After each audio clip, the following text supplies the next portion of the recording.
Kembali lagi dengan aku Zainarul Enin. Di sini kita akan belajar mengenai ekspor dan impor. Nah, simak terus ya. Halo semuanya, selamat datang di dunia yang sangat indah ini, dimana kita tidak akan bisa terbebas atau lepas dari kegiatan jual beli.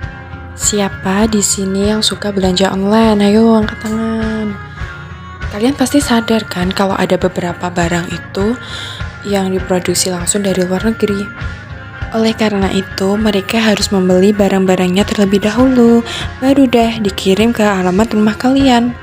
Nah, proses ini sebenarnya tuh termasuk ke dalam perdagangan internasional. Loh, ekspor adalah di mana saat negara Indonesia mengirimkan barang ke luar negeri.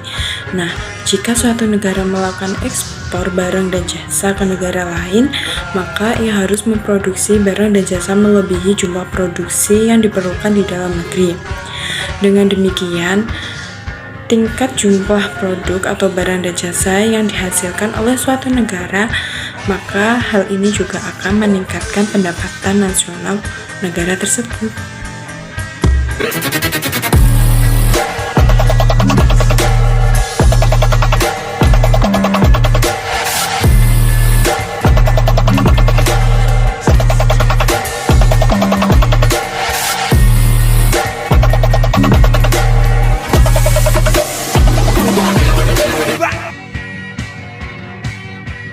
Nah, itu tadi ada beberapa berita dari ekspor.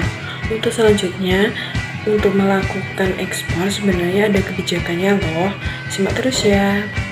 Untuk kebijakan ekspor yang pertama itu ada diskriminasi harga, yaitu di saat ada barang yang sama tetapi memiliki harga yang berbeda dengan negara lain sesuai dengan perjanjian. Nah, maksudnya tuh apabila di Amerika Serikat dengan di Jepang ada barang yang sama tapi memiliki harga yang berbeda, itu memiliki tujuan dari hal yang memenangkan persaingan dan juga mendapatkan keuntungan. Untuk yang kedua yaitu pemberian premi. Hal ini dilakukan untuk memajukan ekspor dan juga biaya produksi pajak dan memiliki daya saing. Untuk yang ketiga yaitu ada politik dagang bebas. Yang terakhir dari kebijakan ekspor ini adalah larangan ekspor, yaitu kebijakan di mana ada beberapa barang yang memang tidak diperbolehkan untuk diekspor. Yang selanjutnya yaitu adalah impor. Kegiatan ini merupakan kegiatan yang mendatangkan barang dari luar negeri.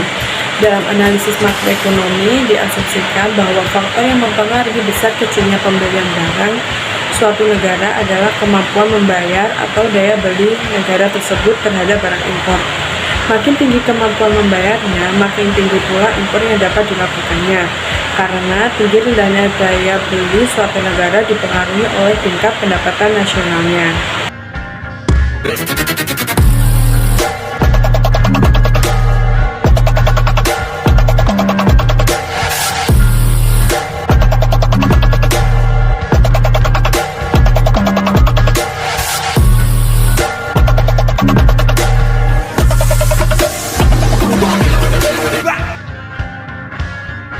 Nah, itu tadi adalah beberapa cuplikan berita dari kegiatan impor. Untuk selanjutnya itu ada kebijakan dari impor sendiri. Simak terus ya. Yang selanjutnya yaitu ada kebijakan impor. Kebijakan kuota impor ini dilakukan supaya tidak mengganggu produksi dalam negeri. Tetapi kebijakan ini tidak bisa digunakan pada saat perdagangan bebas. Yang kedua yaitu ada kebijakan tarif. Adanya tarif tinggi hanya untuk beberapa barang tertentu saja, dan hal ini dilakukan supaya dapat bersaing di pasaran. Yang ketiga yaitu adanya subsidi. Subsidi ini dilakukan untuk menekankan harga brand lokal. Yang terakhir yaitu ada larangan impor. Hal ini dilakukan jika suatu negara untuk menghemat devisanya. Nah, itu tadi adalah penjelasan dari saya. Semoga dapat dipahami dan bisa membantu kalian dalam memahami tentang ekspor dan juga impor.